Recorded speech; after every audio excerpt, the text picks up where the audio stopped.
Bismillahirrahmanirrahim. Assalamualaikum warahmatullahi wabarakatuh. Bismillah, walhamdulillah, wa syukurillah, wa salatu wassalamu ala rasulillah wa ala alihi wa ashabihi wa mawalah wa la hawla wa la quwwata illa billah, ma ba'd. Qala subhanaka la ilma lana illa ma 'allamtana innaka antal alimul hakim.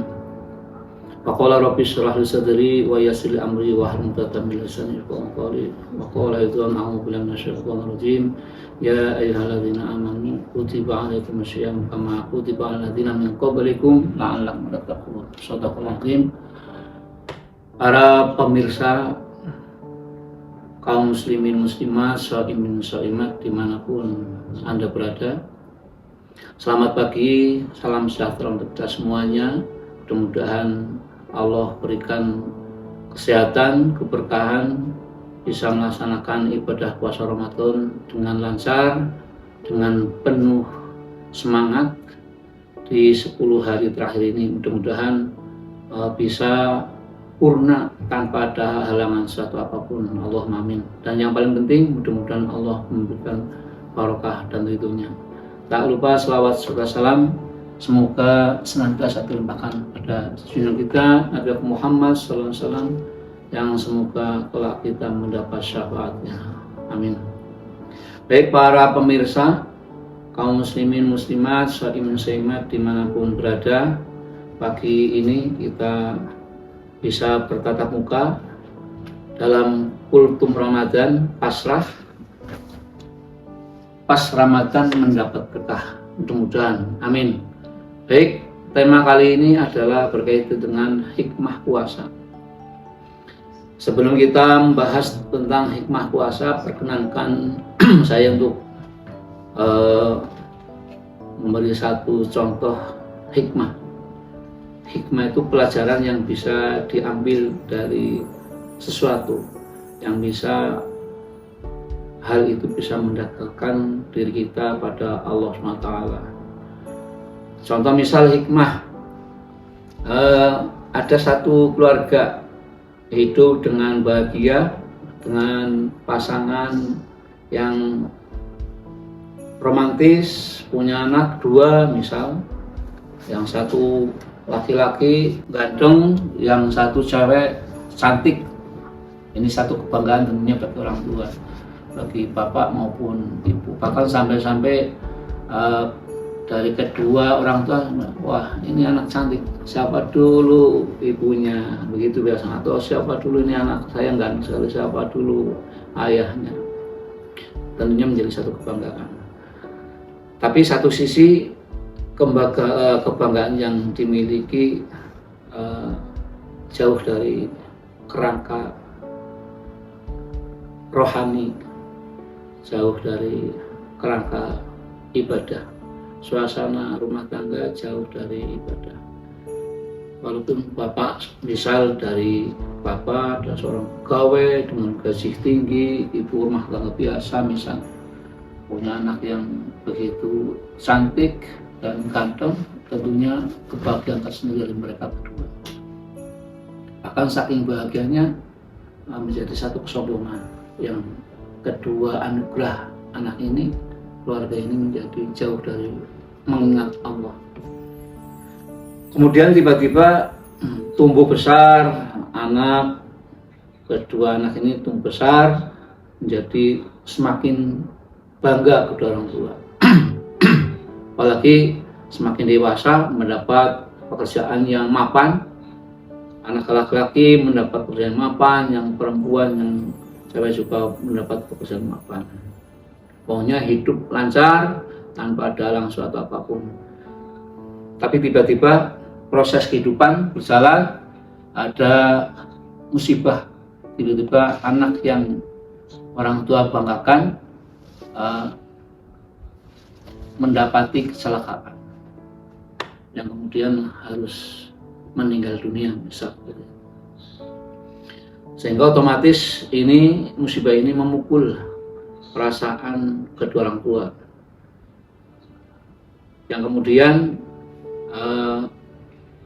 mengakibatkan orang tua sedih, susah, gundah, dan lain sebagainya. Tapi kemudian ada hal yang bisa dipetik dari pelajaran musibah ini. Nah, kemudian dari kedua orang tua dari anak yang kecelakaan ini berpikir, buat apa selama ini aku hidup, buat apa selama ini saya bekerja keras, kalau kemudian anak yang saya banggakan meninggal dalam kecelakaan. Berpikir dan berpikir terus, kemudian menjadi sadar bahwa kehidupan ini ternyata tidak selamanya bahagia dan lain sebagainya. Nah, kemudian kesimpulannya dari bapak ibu ini kemudian menjadi tersadar, dalam dirinya ada kesadaran untuk mengingat Allah. Dengan adanya musibah meninggalnya anak, kemudian dia sadar bahwa segala sesuatunya adalah milik Tuhan Allah SWT. Yang tadinya jauh dari ibadah, kedua orang tua ini, bapak ibu dari korban yang meninggal, menjadi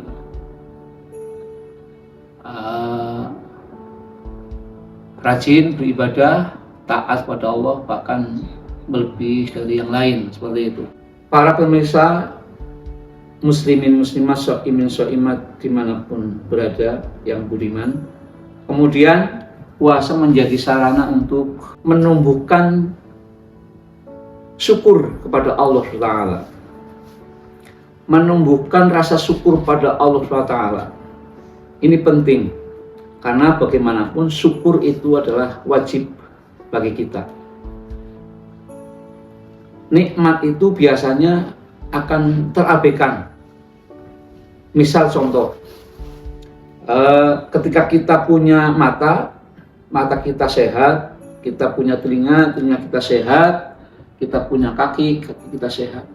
Dengan sehat mata kita, dengan sehat telinga kita, dengan sehat kaki kita dan anggota tubuh yang lain, mungkin akan dianggap biasa. Tapi akan menjadi sangat luar biasa, akan menjadi nikmat yang luar biasa, dirasakan menjadi nikmat yang luar biasa manakala kaki kita misal patah, mata kita sakit, telinga kita sakit. Ini baru merasakan bagaimana nikmatnya punya telinga sehat, bagaimana merasa nikmatnya punya mata sehat, dan lain sebagainya. Puasa itu sekali lagi hikmahnya adalah bisa menumbuhkan rasa syukur kita atas nikmat-nikmat yang Allah berikan kepada kita. Kemudian manakala kita sehat, misal kita satu tempo berkunjung ke rumah sakit, kita menengok saudara yang sakit. Dengan menjenguk, menengok, membesuk orang yang sakit, muncul perasaan dalam pikiran kita, dalam hati kita, oh berarti sehat sangat luar biasa, berarti sehat itu nikmat yang luar biasa. Ini baru kita sadari ketika melihat tetangga saudara kita yang tergeletak lemah, tak berdaya di rumah sakit, atau ketika kita merasakan mata anggota tubuh kita yang sakit. Nikmatnya tangan bisa kita rasakan manakala tangan kita sakit, baru kita rasakan. Sementara waktu kita sehat mungkin abai dengan tangan kita. Sementara waktu kita sehat, mata kita sehat, mungkin kita abai dengan nikmat sehat mata kita. Tapi begitu mata kita sakit, ini baru merasakan, oh begitu luar biasa nikmat sehat mata kita. Sakit gigi juga sama, kita bisa merasakan nikmatnya punya gigi sehat manakala kita merasakan sakit gigi yang bisa karena mungkin berlubang dan lain sebagainya. Para pirsawan, para pemirsa, kaum muslim muslimat, so'imin so'imat dimanapun berada, bagaimana difirmankan Allah, petikan surat Al-Baqarah 185, A'udzubillahi minasyaitonir rajim. Syahrul Ramadan alladzi unzila fil Qur'an hudan linnas wa bayyinatin minal huda wal furqan. Faman syahida minkum syahra falyasum wa man kana maridun aw 'ala safarin fa iddatun min ayyamin ukhra. Yuridullahu bikumul yusra wa la yuridu bikumul usra walitukmilul iddata walitukabbirullaha ala ma hadakum wa la'allakum tashkurun. Wa la'allakum tashkurun, agar kalian bisa bersyukur pada Allah. Baik, itulah sekilas hikmah puasa yang sedikit bisa saya sampaikan pada para pemirsa dimanapun berada. Walaupun sedikit, harapan saya mudah-mudahan bermanfaat, menjadi bekal kita untuk terus beribadah, menjadi catatan kita untuk terus mendekatkan diri pada Allah. Kita berdoa, kita berharap kepada Allah, mudah-mudahan kita diberikan kesehatan, diberikan hidup yang berkah, keluarga yang berkah, rezeki yang berkah. Amin ya rabbal alamin. Sekian, banyak kekurangan dan salahnya, mohon maaf. Wallahul muwaffiq ila aqwamit thoriq. Assalamualaikum warahmatullahi wabarakatuh.